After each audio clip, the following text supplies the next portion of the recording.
Look at this portrait. Who is this ugly, wrinkled, bald old man?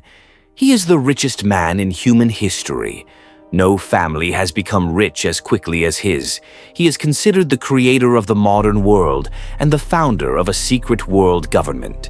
Some cursed him and called him the devil, while others praised him as a generous philanthropist. His clan's surname became Rockefeller. From childhood, he dreamed of being rich and living forever. His father gave people oil as medicine, and he gave oil to the whole world. In 45 years, he became the richest man in the world. He robbed and ruined his competitors, but donated billions to the poor. Perhaps his clan secretly rules the world. His surname is Rockefeller. Feller.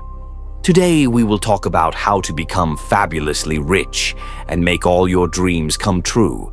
When it seems that the whole world is against you, John Rockefeller became the first oil tycoon in history and remains the largest to this day. Looking at his life, you don't understand how the hell he did it. We will try to understand the components of Rockefeller's success. How to think to get rich. Dreams are the most important thing in your life. A person dies when they stop dreaming, John Rockefeller believed. Let's get inside his head and find out what he dreamed about. At the end, I will give you a few rules for life from Rockefeller that will help you. So, Rockefeller had two dreams, and both were quite childish, I must say, to live forever and to be fabulously rich. Well, almost.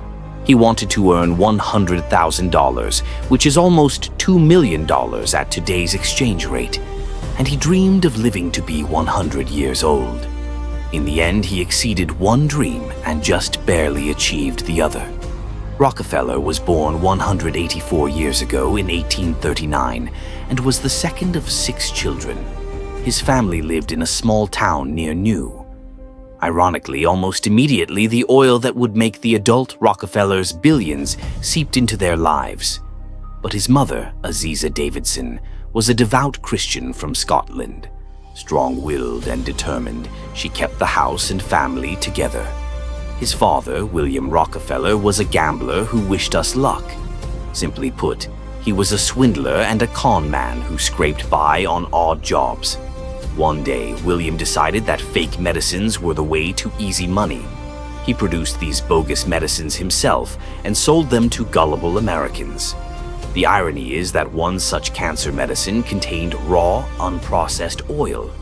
In those years when J. Rockefeller was still a child, oil already existed, but no one knew what to do with it because there were no cars yet, and oil refining had not been discovered. Black gold was not pumped from underground on an industrial scale as it is now.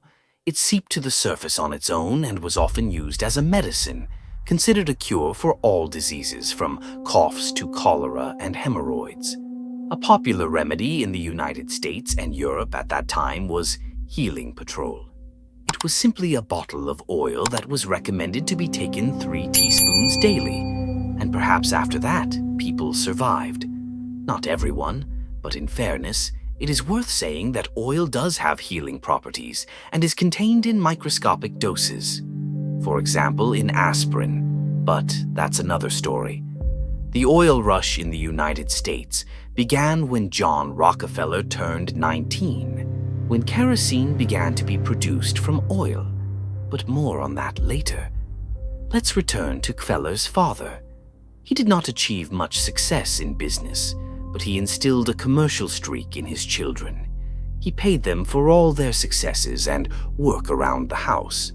For example, cleaning the house cost 5 cents and chopping wood cost 15 cents.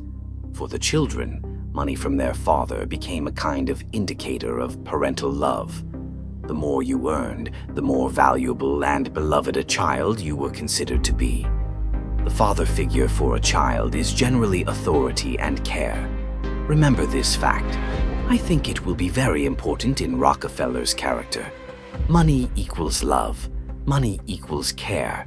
Money equals power. All of this was compounded by trauma.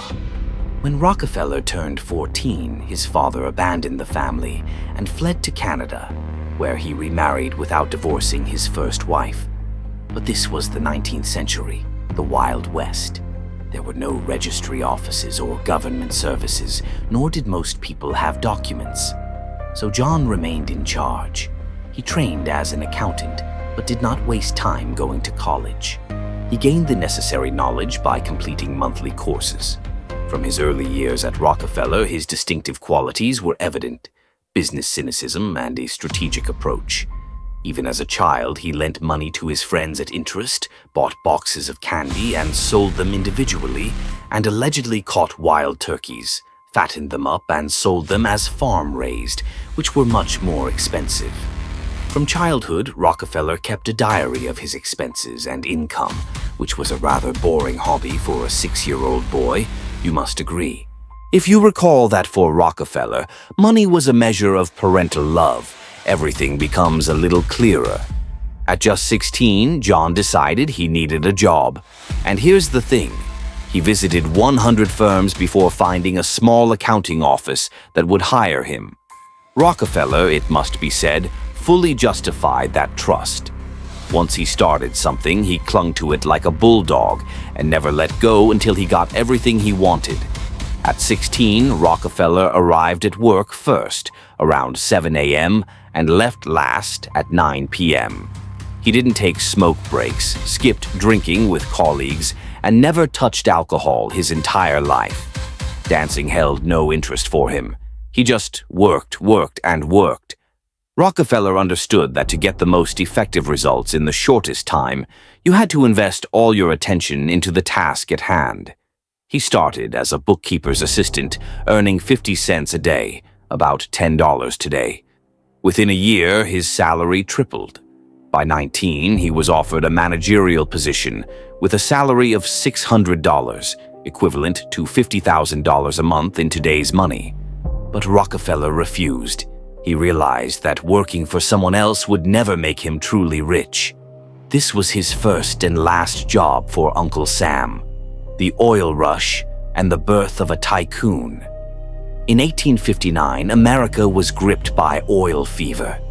Edwin Drake discovered a way to extract oil from wells, revolutionizing the market. Oil was refined into kerosene, which fueled lamps, the primary use of oil at the time. Hundreds of small companies sprang up across America, pumping oil. This boom had an unexpected side effect. It saved the whales. Before kerosene, lamps were fueled by whale oil, and whales were hunted to near extinction. Oil became their salvation. But the pioneers of oil drilling didn't get rich. The Seneca Oil Company, where Drake worked, went bankrupt. Drake himself died in poverty, having never patented his discovery. The real fortune went to Rockefeller. Rockefeller was methodical. He didn't invent anything, but he built systems wherever he could. Corporations, strategies. Perhaps for him, all of this was a kind of simulator, a substitute for parental love and family. This might explain his passion and relentless drive in executing his plans. He even approached his own family like a business enterprise, calculated and long-term. He was married to one woman his entire life. How a man like Rockefeller, with his stern expression, experienced passion or sincere feelings is unclear, but he remained faithful. They had 5 children. The Rockefeller family operated on a system of rewards for success, much like his own father's approach. Good grades and chores were paid in cash. His only son, John D. Rockefeller Jr., would later inherit the empire. The rise of Standard Oil Rockefeller didn't believe in luck, only in hard work. At 20, he and his classmate Maurice Clark started a business, trading everything from clothing to groceries. Initially, Rockefeller was a junior partner. When the Civil War broke out in 1861, their firm made a fortune supplying the Union Army. They then opened their own oil refinery, where Rockefeller made his next move. Instead of just refining oil into kerosene like everyone else, he innovated. He found ways to profit not just from extraction, but from processing, producing paraffin, Vaseline, fuel oil, and more. In 1863, he and Clark partnered with the talented chemist Samuel Andrews, who set high standards for kerosene and other products. Small oil companies around them went bankrupt. Rockefeller decided to buy them out.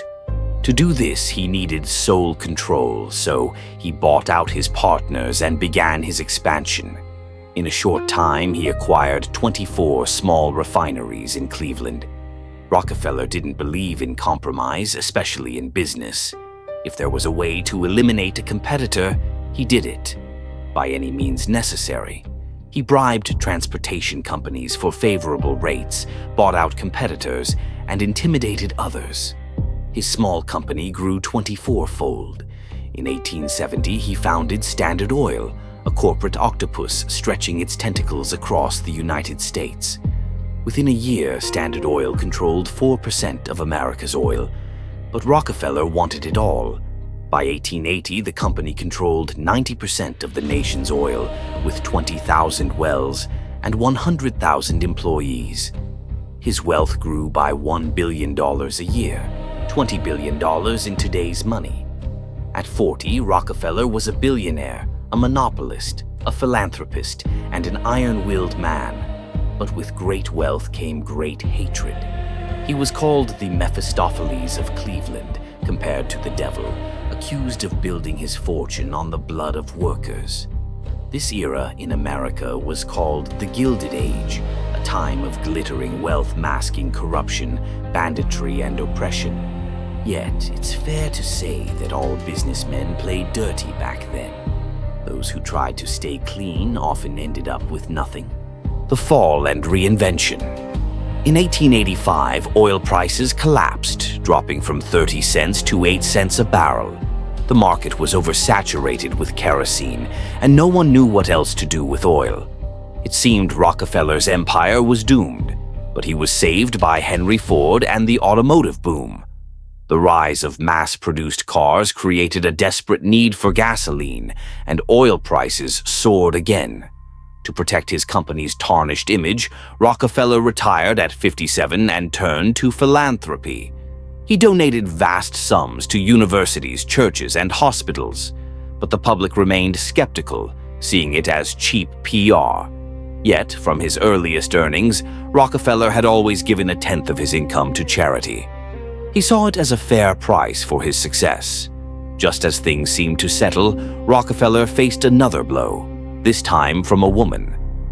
Ida Tarbell, a journalist whose father's small oil company had been ruined by Rockefeller, sought revenge. In 1904, she published The History of the Standard Oil Company, exposing his secret schemes and shady dealings. The government took notice.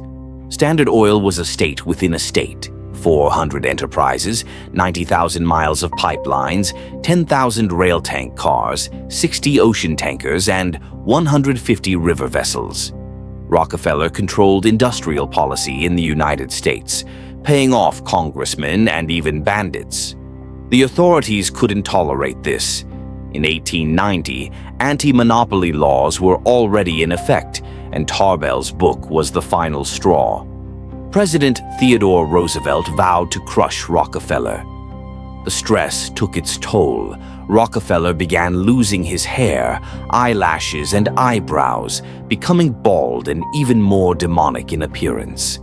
In 1911, the Supreme Court ordered the breakup of Standard Oil into 34 companies.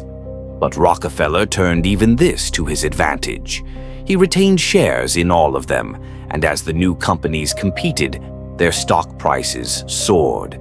Now, instead of one hyper company, he owned a network of assets, officially or otherwise. By the end of his life, Rockefeller had repaired his image as a bloodthirsty businessman. Advisors suggested not just giving to charity, but doing so publicly. He began handing out money to the poor and tipping generously, turning his philanthropy into a media spectacle. Soon, newspapers were filled with stories of Rockefeller's kindness, and the public's perception of him softened. He became a lovable, eccentric old man who adored children and the downtrodden, the legacy of the Rockefeller dynasty. At the end of his life, this lovable old man had a fortune worth $500 billion today, 250 times more than he had dreamed of as a child. Rockefeller died at 97, just 3 years short of his goal to live to 100. His family continued his work. His grandson, David Rockefeller, lived to 101, surviving 6 heart transplants. The Rockefellers remained at the center of global finance for 7 generations. John D. Rockefeller Jr. developed New York City during the Great Depression, building the 70-story Rockefeller Center, which employed 75,000 people. The family profited from World War II, selling fuel for tanks and planes. Conspiracy theorists claim the Rockefellers even helped start the war. Their bank, J.P. Morgan, allegedly funded Adolf Hitler with an $11 billion loan, helping him rise to power. After the war, the Rockefellers built the United Nations. John D. Rockefeller Jr. donated land and $8.5 million for the UN headquarters. Their bank, Chase Manhattan, was the first American bank to open in the USSR in 1972. David Rockefeller hosted a lavish banquet for Soviet officials who, according to witnesses, nearly fought over the sausage. David concluded that communists obsessed with freebies posed no serious threat. In 1991, the Soviet Union collapsed. In 1992, David gave Mikhail Gorbachev $75 million to start a charitable foundation, hardly a selfless gift. The Rockefellers also founded the Bilderberg Group in 1954, an exclusive club of the world's wealthiest people. David Rockefeller chaired it for years. Conspiracy theorists believe that behind closed doors, the Rockefellers and their allies decide global affairs, presidential elections, wars, and economic policies.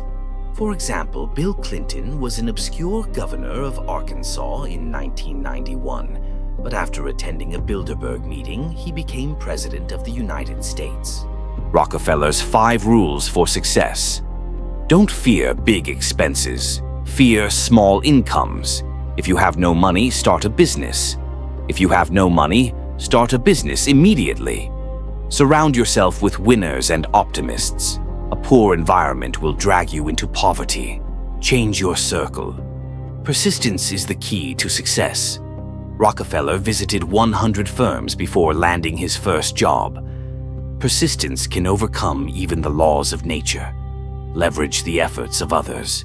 I would rather earn 1% of the efforts of 100 people than 100% of my own efforts. Money comes through other people. Network, communicate, and study the biographies of the rich. Remember, only passive income brings true wealth. Final thoughts. John D. Rockefeller didn't invent anything groundbreaking or heroic. He didn't act alone. But he understood one thing. In the future, the lone wolf, no matter how brilliant, loses. You need to build working systems. In the 21st century, we talk about the social family, a group of people who move through life together. Blood family is given, but your social family is your choice and responsibility. The more active and connected your social family, the more opportunities you have for success, money, and happiness. Rockefeller seemed to intuitively grasp this long before the term existed.